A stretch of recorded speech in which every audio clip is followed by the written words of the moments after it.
নিষেধাজ্ঞা উড়িয়েই প্রথমবারের মতো যাদবপুর বিশ্ববিদ্যালয় হলো রামের পুজো। বদলা নেওয়া হলো যাদবপুর বিশ্ববিদ্যালয় ইফতার পার্টির। গত বছর রামনবমী পালনের অনুমতি দেওয়া হয়েছিল যাদবপুর বিশ্ববিদ্যালয় কর্তৃপক্ষ থেকে, কিন্তু পরবর্তী সময় তা প্রত্যাহার করে নেওয়া হয়েছিল। আর এবার অনুমতিই মেলেনি, তবুও রামনবমী পালন করতে দৃঢ় প্রতিজ্ঞ ছিল হিন্দু পড়ুয়ার এক অংশ। রবিবার প্রথমবারের মতো যাদবপুর বিশ্ববিদ্যালয়ের ক্যাম্পাসে রামনবমী পালন করলেন ঘটা করে। যাদবপুর বিশ্ববিদ্যালয়ের টেকনোলজি ভবনের নিচের দেওয়ালে লেখা আজাদ কাশ্মীর, আর তার পাশেই ব্যানার টাঙিয়ে দিল ছাত্রছাত্রীরা।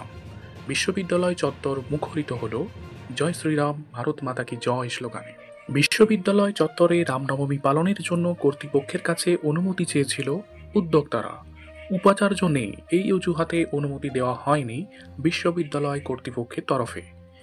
তখনই হিন্দু ছাত্রগোষ্ঠী প্রশ্ন তুলেছিল, বিশ্ববিদ্যালয় ক্যাম্পাসে যদি ইফতার পার্টির আয়োজন করা যায়, তাহলে রামনবমী পালন করা যাবে না কেন? আর সেই সময় থেকেই তারা জানিয়েছিল কর্তৃপক্ষের অনুমতি ছাড়াই ক্যাম্পাসে হবে রামের পুজো। সেই মতো এদিন সকাল থেকে বিশ্ববিদ্যালয় ক্যাম্পাসে ভিড় করেছিল পড়ুয়ারা। ছিলেন বেশ কয়েকজন শিক্ষক এবং অশিক্ষক কর্মী। সবার উপস্থিতিতেই হয় পুজো।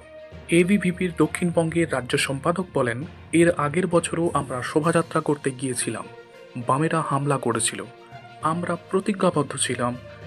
যাই হোক না কেন, এবার আমরা রামনবমী পালন করব যাদবপুর বিশ্ববিদ্যালয়ে। বাম ঘেঁষা যাদবপুরে সফলভাবে রামের পুজো হওয়ার ঘটনাটিকে বিশেষজ্ঞরা সার্জিক্যাল স্ট্রাইক বলে অভিহিত করেছেন। তাদের বক্তব্য, ইঞ্জিনিয়ারিংয়ের ছাত্রছাত্রীদের একটা অংশের মধ্যে এবিভিপির প্রভাব রয়েছে, এবার সেটাকেই সংগঠিত রূপ দিতে পেরেছে তারা।